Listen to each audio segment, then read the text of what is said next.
So apologies in advance about the sound. I think it's a little bit windy, so it might be not the greatest, but I'm not far from this next town, and I thought if I'm going to stay here, then I kind of want to just get this done out the way and relax and do the like chores, you know, wash the clothes, and I don't even know if they'll be able to dry because it's quite late in the evening. But yeah, so yeah, I've just left Lyon, which is sort of back there, I guess. Been going along this dirt road for a few kilometers, and before that, just like really long, straight tarmac road. This was supposed to be like an alternative route, and it's some pretty scenery, of course, but there's nothing that amazing about it, if I do say. But yeah, I don't know. I've had it. My phone. I've tried to record on this like once. I think I just did another take now. My phone died, so I had like, while I was waiting for it to charge my power bank, I had like an hour of just sort of walk-in, self-reflection stuff, which is nice because I've been thinking like, at this last town then, it was another 10 kilometers to this town, like 2 hours. So it's like, should I push this or should I just stay in this town? Because a few days ago I sort of decided I wanted to like take this at my own pace and not sort of rush along with the whole group, and in a way I think I am now, and there's someone in this town that I sort of really like, but I also feel like I'm pushing this and I might be cramping this space. So there's a part of me that kind of wants to go to the next town where I know there's more people, hopefully, but you know, I wanted just the idea of just doing this myself, but it's strange. I think I'm just seeking that company and companionship, which, you know, I think I've always had that in life. You know, I've lived in the pub, and Dad's always been in the house with his leg, and so there's always had someone around. The hotel and down the Drew was always people about, and I think I just fear that loneliness and my own thoughts. So blah, blah, blah, blah. So yeah, Lyon was quite cool. I kind of want to rant about something quickly because it was such a weird moment. I hadn't seen it before on the path, except those chavs like earlier on in France. But we're all sitting around this table, about 8 or 9 people. We're all having tapas, and really amazing food, so good. And I'm sitting there with this French girl now who I met a few days ago, and we've had a few moments and stuff together. It's been cool. But this other guy then, I don't know if they'd known each other previously at all, or, you know, if they had just met, but apparently he had said to us, like, I've never felt this way about anyone before, and was just going in for the kill, like.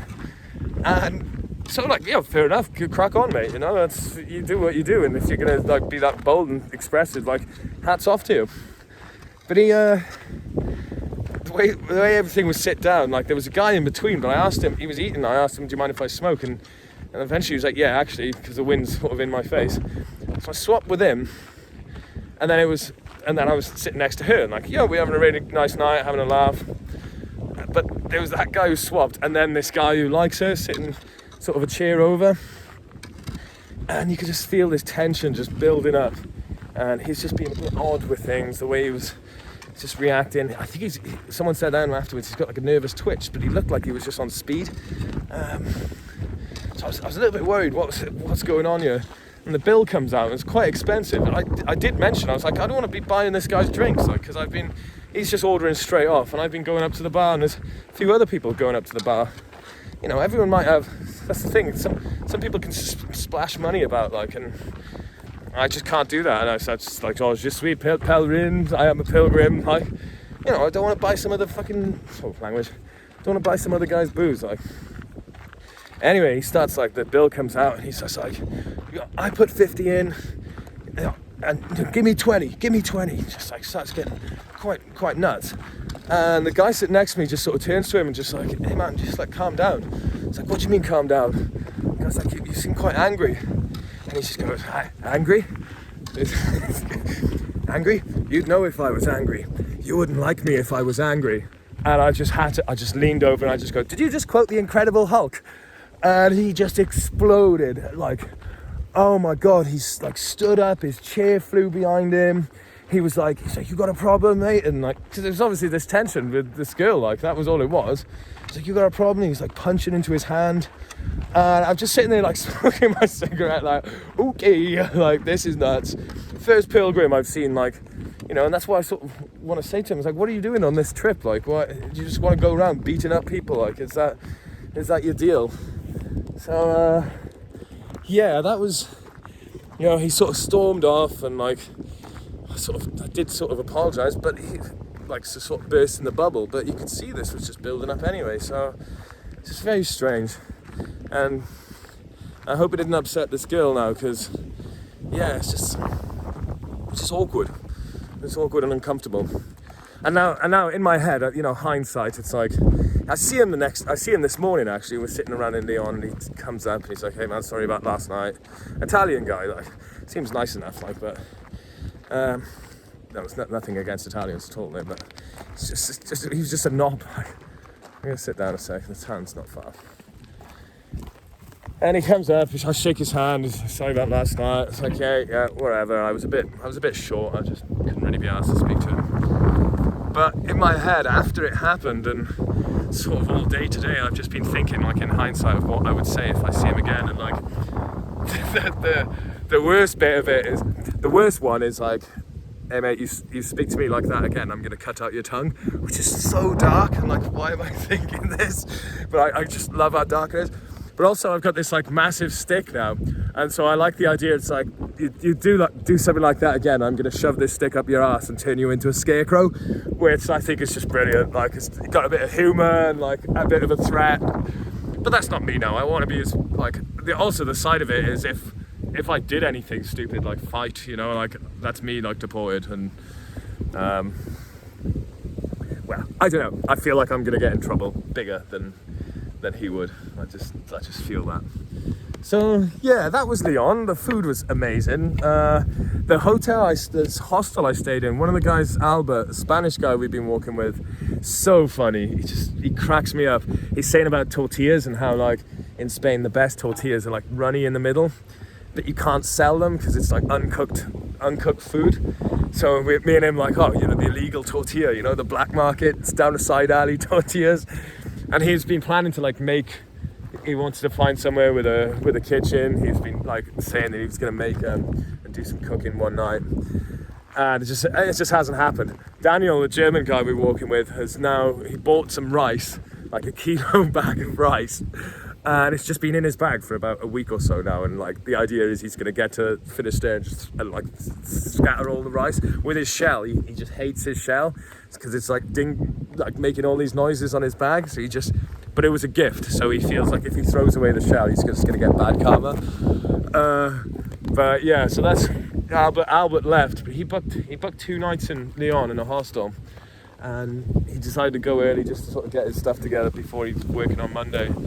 And so yeah, I had his bed, and like really, really nice place. I did key card, so I was able to stay out for a bit longer, not have a curfew. And yeah, like, so stayed there, that was good. And today now I've like set off really late, so it's coming up to like maybe 7:30, 8 o'clock now. I know I'm not far from here, and I'm hoping they take card. That's a whole other thing. I lost my card in France like ages ago, I don't know if I've said. So I can only access money through my phone, like tap in contactless, which is just a nightmare. And I should have stayed in Lyon for a bit today. I should have just decided to just do my own thing, like, and tried busking. But there was so much like delivery stuff in the morning and just traffic, and I got down this like pedestrian bit. I busked there yesterday. It was just so intense. I just got a bit anxious, and I was like, right, just. That's the nice thing. If you just start feeling uncomfortable, you just follow these yellow arrows and just carry on. So yeah, so that's just pretty much just last night in Lyon. The week before now, after Burgos, has been like insane. The Meseta, like,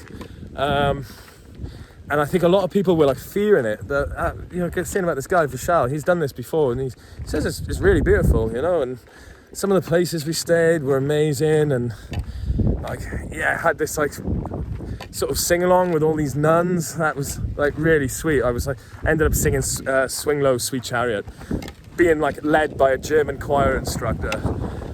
but he did like a really nice version of it, and I was like, this is great actually. But yeah, Meseta, we left Burgos with a bit of a hangover. We stayed in this hotel with this girl, and we just enjoyed the morning and stuff together, and left, we were supposed to be doing like 30 kilometers that day, and just like, no way. Just managed 10. We called it a day, found a place, nice dinners together, and spent a bit of time together. But I'm just a bit uncomfortable. I feel sometimes I shouldn't say these things on YouTube or social media, because I worry these people that I'm walking with now will find them and listen to them. But it's also, this is more for me as well. So it's, and my viewers, I've hit 100 followers, which is pretty cool. But yeah, it's also for me in the future to look back on and sort of have a moment's reflection and all that jazz. But yeah, we spent this few days together, and I was a bit of a dick, really. I was walking with my headphones in. That's what I like to do. I guess I wasn't conversing as much as I should have. And then I think there was a part of it that was just a bit too much, too quick. We'd only known each other for like less than 2 weeks, pretty much, and it was just a bit too intimate too quickly, and so I haven't been able to communicate that as best as I should, and it's kind of like escalated and blown up in my face, and I probably look like a bit of an arsehole to everyone in this group now, but because then, I say that this French girl, like I met her this first day, and I mentioned it to two of the girls, like, oh great, one of them had a ukulele, and it's the first other person I've seen carrying an instrument. So I mentioned it to these two other girls, and she sort of said jokingly, it's like, oh, did you fall instantly in love? And I was a bit like, yeah, actually I did. And so that's been passed on, and so it's just been a bit rubbish, like, so I haven't been feeling too good about that, but also it's, I'm not bloody 15 anymore, getting into little dramas. I can't be arsed, just, all for relationships and stuff, but it's just, it's not about that. Anyway, blah, blah, blah, blah. The Meseta, so, like, it's come close to actually killing people now. That's the crazy thing about it. I was telling my dad earlier, like, the first night I meet this French girl, she's this Meseta thing. She must have drunk some water, dodgy water, eaten some dodgy food, and no one can really, but she was like on the toilet pretty much all night. No one can really pinpoint where this has come from. It's either a water source, like that one person maybe has done specifically, but everyone's been drinking out of it as well. That's the whole thing. There's different sources, and so it's either the water. There might be a certain place of food, but again, other people were eating the same food and they didn't get ill. But some people got really ill. Like I've been speaking to people, like one guy, Niels. He's been hugging a toilet for like 3 days. He's had to he caught a taxi into Lyon so he could be like close to a doctor. I think, like one of the girls said, he just looked like awful, and I feel so sorry. He's this German choir instructor. He's just so nice. He's just like the nicest guy ever. And so I feel really bad. I sent him a message asking him if he was all right. But there's other people just been stuck to the toilet and just really sickly. One of the boys, Swedish guy, Edward, like he's, again, I just don't know if I should be saying this stuff, but it's like, there was a 17-kilometer like stretch we had to do this one morning, and apparently he didn't like know that he was ill until like sort of 10k into it. He didn't feel anything, and he just had to like jump into the sunflower field and just like explosive diarrhea, no toilet paper. When we saw him in Lyon, then he just comes out and he's just like, because one girl had mentioned it to us and told us, and sort of we all knew then, and he just turns up and we're like, asking him about it, and he's just beaming, smile on his face. He was like, it was an experience. So I hats off to the people who can just take it as that. But yeah, like one of the boys, Caesar, now I think he was so sick and tried to carry on walking. He hadn't been taking rest days where he's posted, and so someone said that he collapsed, and he had to go to a hospital, which is tragic, and he's decided to finish now, so he's flying back home, which is just really sad. So I'm it's like Meseta, like literally Vishal was talking about how beautiful, like everyone's usually quite scared of it, but it's actually quite a beautiful thing, and it has been incredible. Like leaving out early in the morning. We went through a thunderstorm one morning, which was all this thunder in the distance, and we were lucky not like getting soaked, just a bit of drizzle but we were walking into the storm. That was amazing. Seeing all the stars, like when it's, well, that's the kind of, I think I've said this, but the kind of the sad thing about, kind of the sad thing about doing these albergues and hostels is that you find somewhere like middle of the day and you end up staying there or not appreciating, like, I'm coming into this town now, but I want to be on the outside of the town so I can watch that sun drop over these mountains. And I'm hoping it's not like I don't just spend my evening in some like little courtyard where I'm not going to see anything. So there's that side of it is a bit, I think I do need to do some like night walking, and I missed an opportunity last week when the moon was full, so perfect, would have been perfect through Meseta as well. But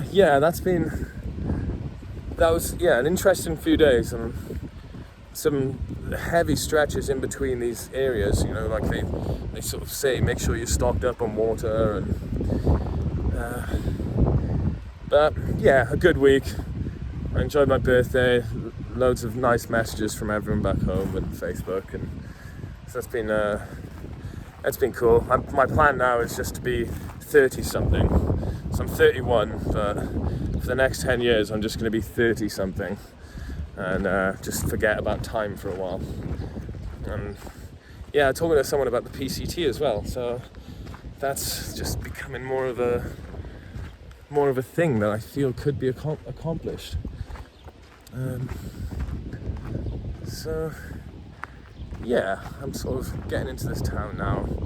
I feel a bit dodgy sometimes because I've got this bloody stabilizer thing, and it's a little bit pricey bit of kit. I can sort of see two guys not far up ahead. I'm trying to think what else has been going on. Did some singing. That's been cool. Not writing as much. I guess I've just been talking about myself really and what's going on, but that's what this is about.